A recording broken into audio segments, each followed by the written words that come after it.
Hello students, मैं अंजलि पयाल स्वागत करती हूँ आपका आईसीटी वर्चुअल क्लासरूम देहरादून से। कैसे हैं आप सब लोग? उम्मीद करती हूँ आप सब लोग अच्छे होंगे और अपनी लाइफ में बहुत बेहतर कुछ कर रहे होंगे।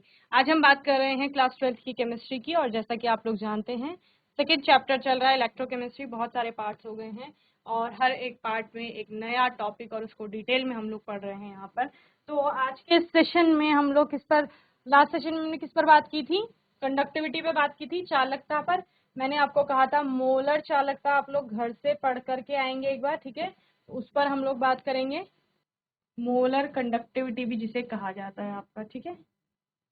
चलिए, तो सबसे पहले चालकता, ठीक है? चालकता पर आपने क्या कहा था? देखो क्या क्या चीजें थी। वैद्युत अपघट्य का विलयन था आपका, जिसमें 2 इलेक्ट्रोड थी, ठीक है? इन दोनों को जोड़ा गया था।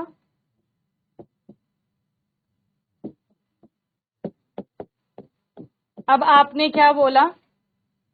यहाँ पर फॉर्मूला क्या आया था आपका चालकता से? ये फॉर्मूला आया था जी रो ए बाई एल, और रो 1/रो को आपने क्या कहा था? कापा कहा था। तो ये फॉर्मूला आया था G is equal to kappa into A by L, ठीक है ना? G is equal to kappa into A by L, ठीक है ना? तो ए बाई एल किसी सेल के लिए है। किसके लिए है बच्चे? सेल के लिए है। और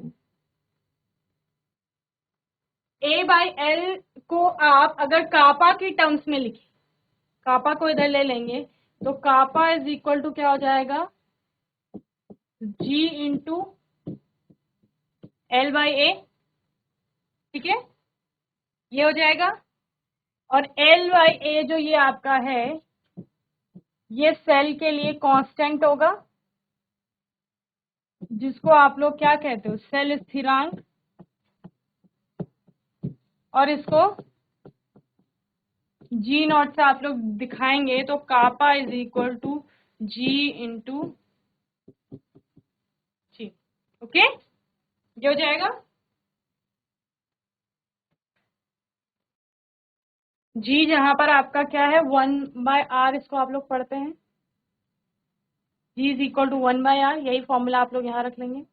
तो कापा इज इक्वल टू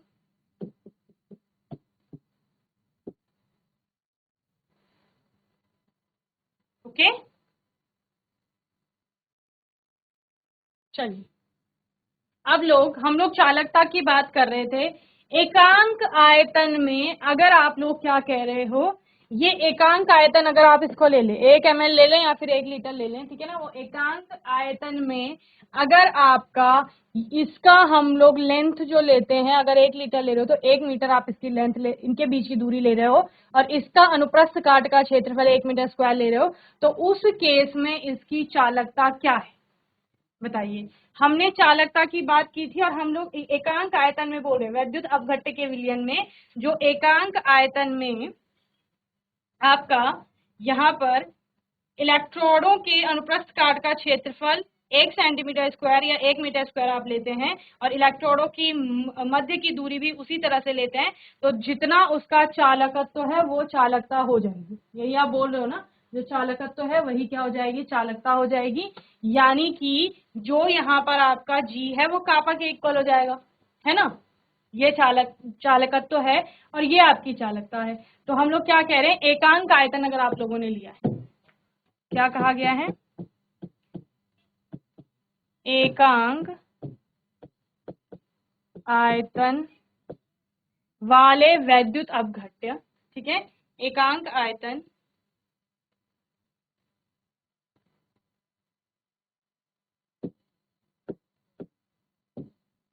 या वैद्युत अपघट्य के एकांक आयतन लिख सकते हैं। वैद्युत अपघट्य के एकांक आयतन में डूबे इलेक्ट्रोड का जो क्षेत्रफल है, क्या है? इलेक्ट्रोड के अनुप्रस्थ काट का क्षेत्रफल डूबे इलेक्ट्रोड या इलेक्ट्रोडों के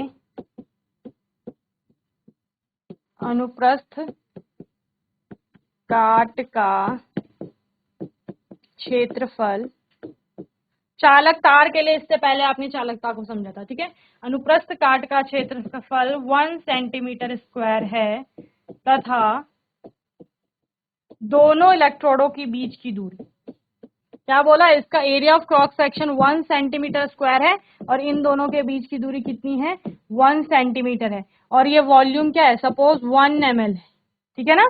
तथा दोनों के बीच की दूरी 1 सेंटीमीटर है, ठीक है। तो विलयन की का जो चालकत्व है, ठीक है ना, तो विलयन का चालकत्व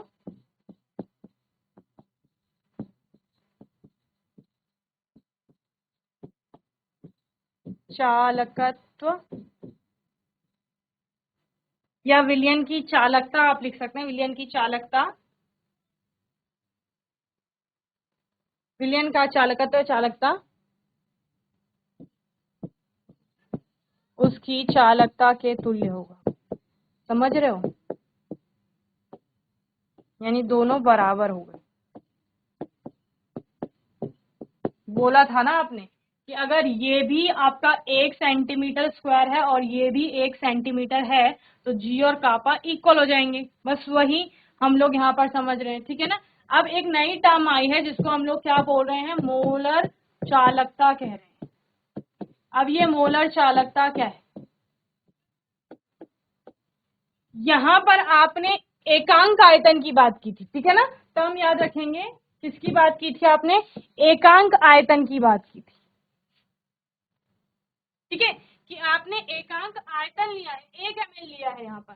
और जब आप मोलर चालकता की बात करेंगे तो मोलर से आता है मोल, और यहाँ पर आप लेंगे 1 मोल, और उस 1 मोल में आप देखेंगे कि कितना चालक, ठीक है, वही उसकी क्या हो जाएगी, मोलर चालकता हो जाएगी, समझ रहे हैं ना।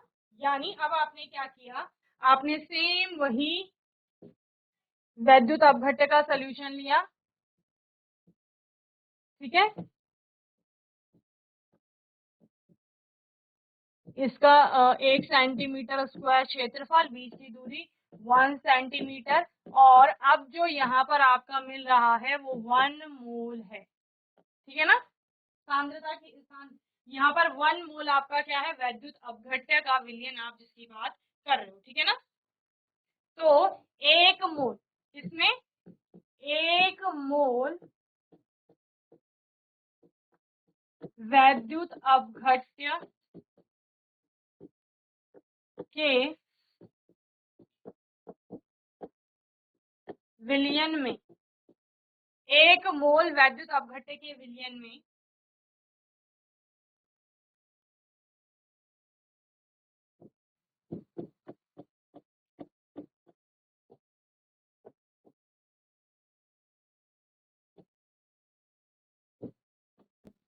जिसमें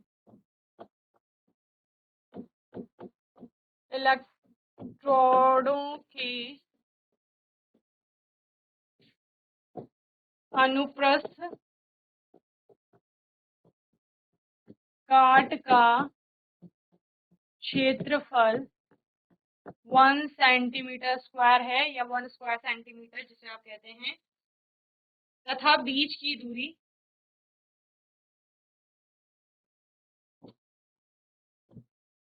तथा बीच की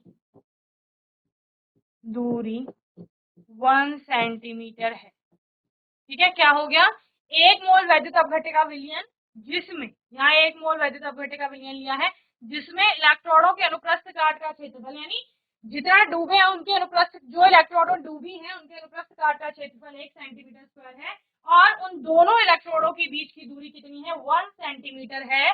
तो उस केस में आपका यहाँ पर जो चालकता होगी, ठीक है ना,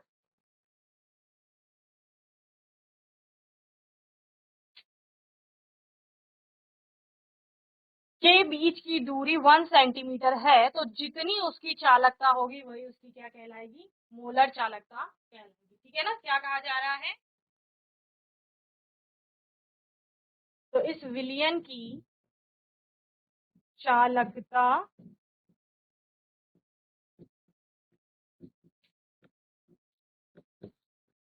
मोलर चालकता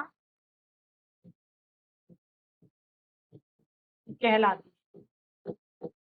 जैसे मोलर मास होता है ना, मॉलिक्यूल, एक मॉलिक्यूल का जो मास होगा उसका एक मोल का मास मोलर मास, ठीक है, मॉलिक्यूल का मास मोलर मास।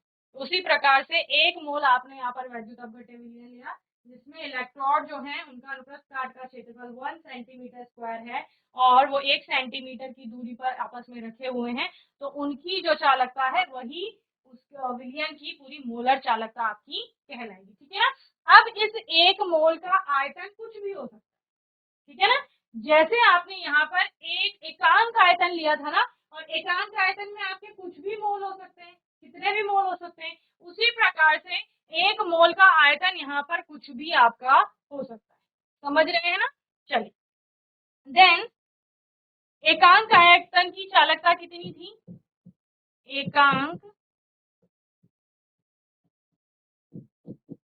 आयतन की चालकता वो आपने कितना निकाला था, कापा, एकांक आयतन की चालक जो है वो कापा है, ठीक है, एकांक आयतन, तो वी आयतन की चालकता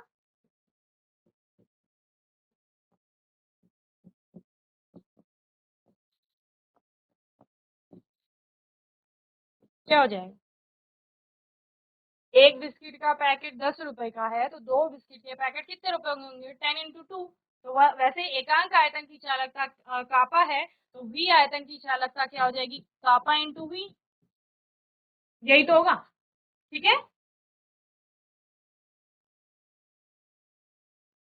और यही कापा इंटू वी, एक वी आयतन की चालकता 1 मोल जो आपका वैद्युत अपघट्य है उसकी जो चालकता है उसी की, तो आप 1 मोल की बात कर रहे हैं कि इसमें वी आयतन है, सपोज आपको पता नहीं है कितने आयतन है, वी आयतन, तो इस वी आयतन की जो चालकता है वही क्या है, वही तो आपने बोला कि मोलर चालकता है, तो यही क्या है, यही मोलर चालकता है, तो दैट मीन्स मोलर चालकता जिसको हम लोग लैम्डा एम से डिनोट करते हैं is equal to kappa into V, ठीक है,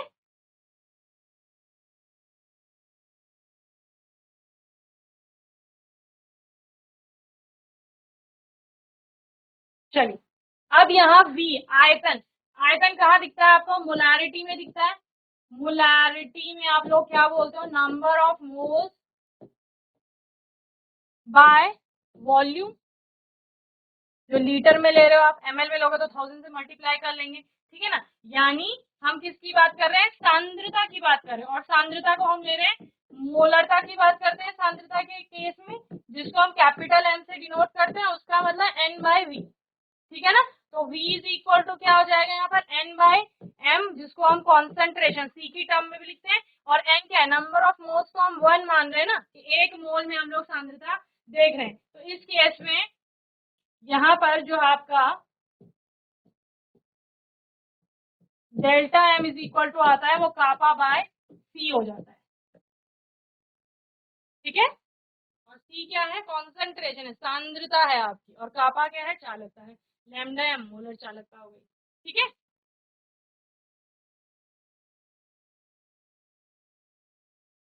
अब P की जगह हम M ले सकते हैं, kappa is divided by capital M, अगर लीटर में, और अगर ml में है सपोज, तो आप क्या करेंगे, कापा इंटू 1000 बाय M, ओके,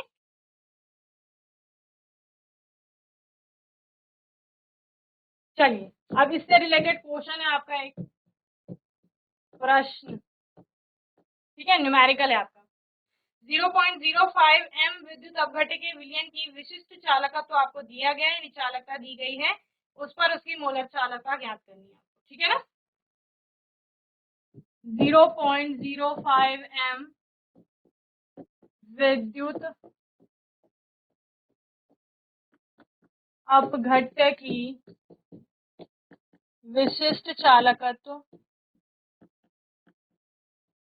यानी चालकता।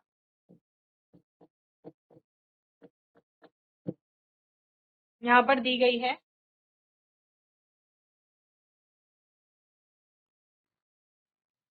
298 केल्विन पर 0.001 ओम इनवर्स सेंटीमीटर इनवर्स। ठीक है,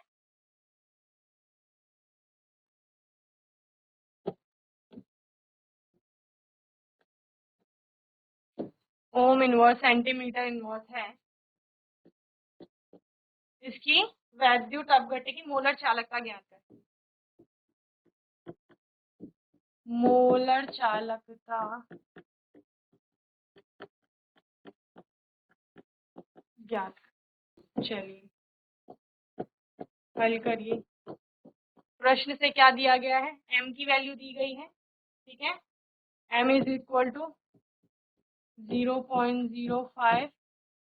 ठीक है, और विशिष्ट चालकत्व है, चालकता जो है आपका कापा इज इक्वल टू 0.001। ये है ओम इनवर्स सेंटीमीटर। ठीक है,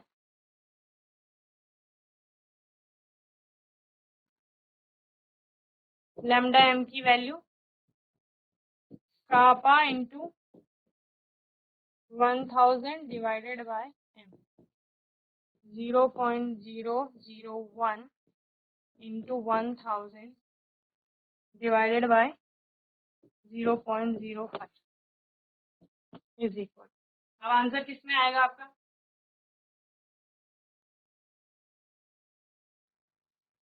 आंसर आएगा ओम इनवर्स सेंटीमीटर स्क्वायर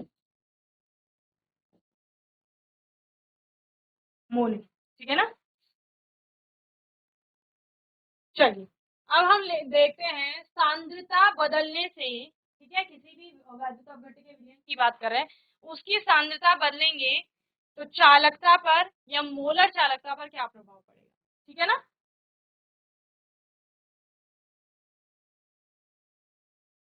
सांद्रता के साथ चालकता व मोलर चालकता में परिवर्तन।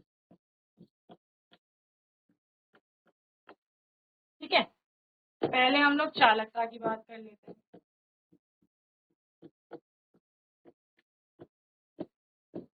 चालकता में आपका क्या आएगा, वैद्युत अपघट्य दो प्रकार के आएंगे, एक दुर्बल वैद्युत अपघट्य, एक आएंगे प्रबल। दुर्बल वैद्युत अपघट्य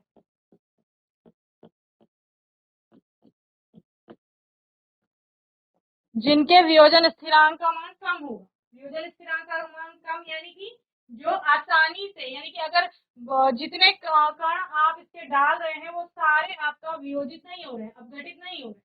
ठीक है ना, तो उसको दुर्बल वैद्युत अपघट्य कहा जाएगा, जिनके लिए आपका लैम्डा का मान कम आ रहा है, वियोजन स्थिरांक का मान कम आ रहा है। प्रबल वैद्युत अपघट्य कौन से हैं, जो पूर्ण रूप से वियोजित हो रहे हैं। ठीक है ना, तो उनको प्रबल वैद्युत अपघट्य कहा जा रहा है। तो चालकता में आप क्या कह रहे हो कि सांद्रता कम करने से, सांद्रता कम कब होगी, जब आप तनुकरण करेंगे। इसका मतलब तनुता बढ़ाने पर क्या होगा, आयतन बढ़ेगा।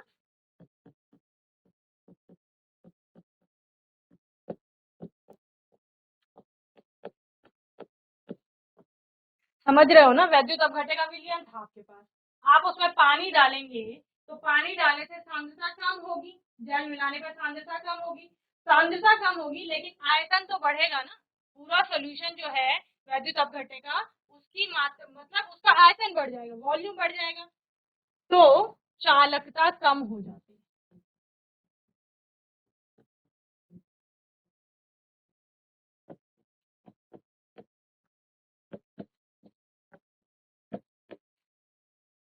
सांद्रता कम करने पर चालकता क्या हो गई, कम।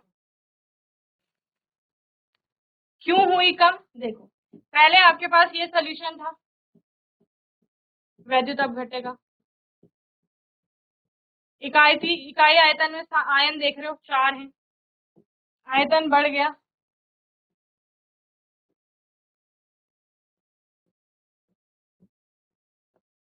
इकाई आयतन ले रहे हो, एक ही आपका आयन आ रहा है, तो आयनों की संख्या क्या हो गई वहां पर।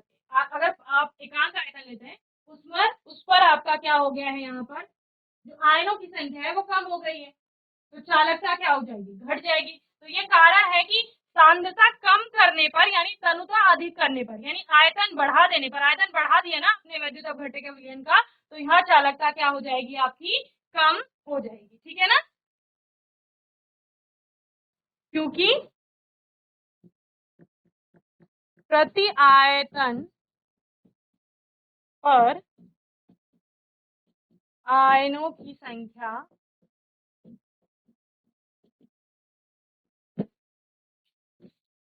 घट जाती है। ठीक है, दूसरा मोलर चालकता, मोलर चालकता पर क्या प्रभाव पड़ेगा।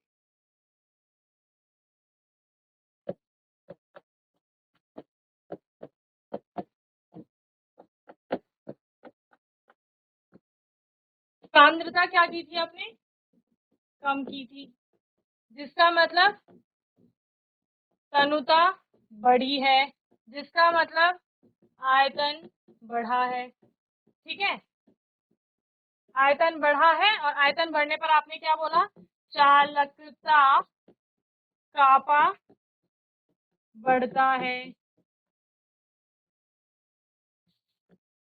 चालकता जो कापा है वो घटता है। ठीक है ना, क्या होता है,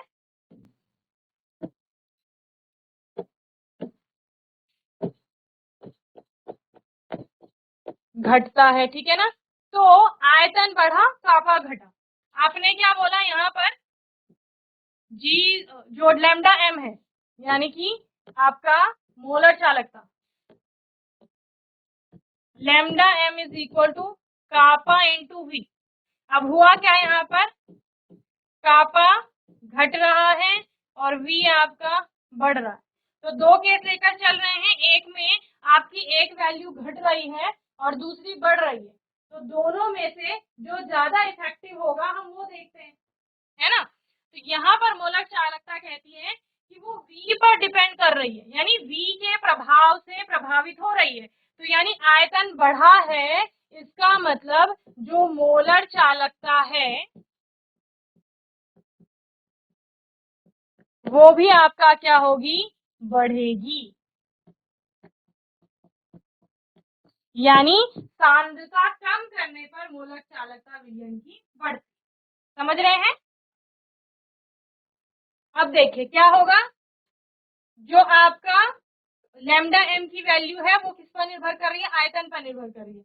अगर आप इसको घटाते घटाते सांद्रता को घटाते घटाते कहाँ ले जाएंगे, जीरो कर देंगे, शून्य सांद्रता पर क्या होगा, आयतन अनंत हो जाएगा, कितना ही वैद्युत अपघट्य।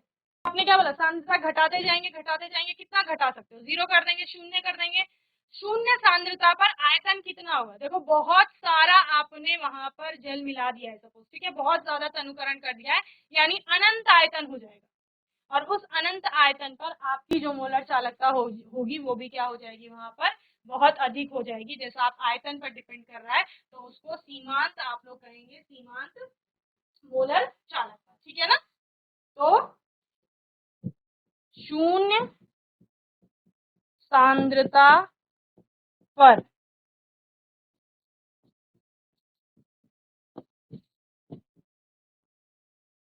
मोलर चालकता कैसी है, सीमांत।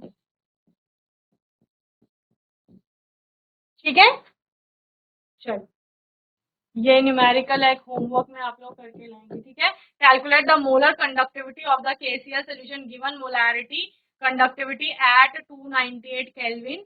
ये दिया गया है आपको, कापा की वैल्यू दी गई है, एम की वैल्यू दी गई है। ठीक है ना, ये आपको करके लाना। ठीक है, जैसे हमने पहले वाला क्वेश्चन किया उसी प्रकार से ये क्वेश्चन भी आपका हो। ओके, चलिए, तो मैं उम्मीद करती हूँ आज का सेशन आप सभी को समझ में आया होगा। सेशन में हमने मोलर कंडक्टिविटी जो आपका है उस पर बात की है, मोलर चालकता पर बात की, तनुकरण का प्रभाव देखा हमने चालकता पर और मोलर चालकता पर, न्यूमेरिकल देखा यहाँ पर। आने वाले सेशन में कुछ और टॉपिक्स पर हम लोग बात करेंगे, और तब तक के लिए ICT वर्चुअल क्लासरूम से जुड़ने के लिए धन्यवाद।